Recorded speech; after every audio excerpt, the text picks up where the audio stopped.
Gaziantep'ten geleyim. Eyvallah da yazı tamam.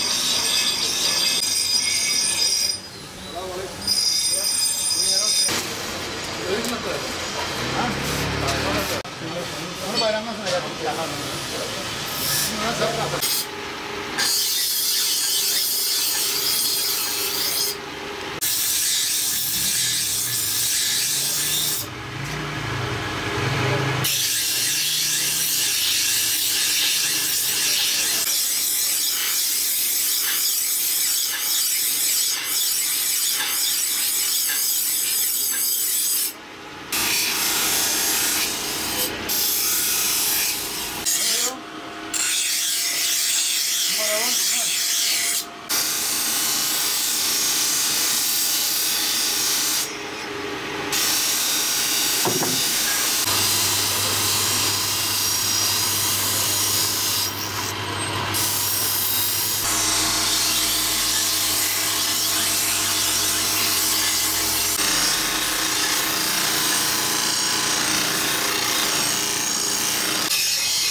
Öncelikle tüm Müslüman aleminin Kurban Bayramı kutlarım, tebrik ederim.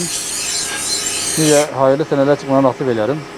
Şimdi bayram zamanı işte bıçakların belirlenmesi lazım. Kurbanların eziyet çekmemesi için.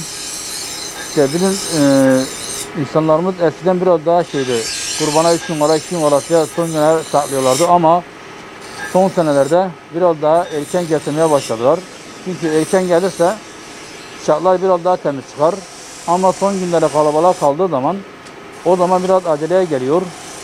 İşler yoğun oluyor. O zaman tam randımanlı olmuyor. Ama bir hafta önceden 10 gün önceden gelirlerse insanlarımız tabii o zaman daha temiz çıkar. Daha keskin olur ağızları. Bu sefer kurbana da eziyet olmaz. Kesilecek kurbanlara. İnsanlar mesela yaptıkları işlerden memnun olur. Mesela biz yaptığımdan memnun oluruz. Müşterimiz yapılan işten memnun olur. Eskiden 3 gün arasıya yoğunluk başlıyordu. Hemen hemen 20-25 gün önceden başladı yani. İnsanlar gelmeye başladı yani. Bıçaklarını biletmeye başladılar. Yani eskisi gibi bekleyip de son 3 güne saklamıyorlar yani. Evet şu an tabi 20-25 gün önceden gelmeye başladı ama onda biraz daha sakindi. Tabi şu 2 gündür biraz daha yoğun oldu. Tabi yarın 2 günde belki biraz daha yoğun olur. Tabi bu arada işte dediğim gibi insanlarımızın daha önceden getirip mesela 10 gün 15 gün önceden getirip bıçaklarını kesin etmeleri, güzelce bir şekilde evlerinde mesela hazır beklemeleri daha iyi olur. Bıçaklarımız kurbanlara eziyet vermemek için. Kurbanı keserken mesela kör olursa kurbana eziyet çektirir. Ama bıçak iyi kesinirse kurban eziyet çekmez. Tabi bu arada insanlarımız sokak aralarında yapanlar da var. Anahtarcılar gibi, tenekeciler gibi, sobacılar gibi. Onlara da bile ediyor.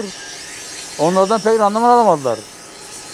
Onların kesinlikle bizim yaptığımız gibi olmaz yani. Bizimkiler biraz daha ödenli olur ve daha temiz olur. Hayvana eziyet çekmez, incitmez. Bıçakları şu an 4 liraya biliyoruz.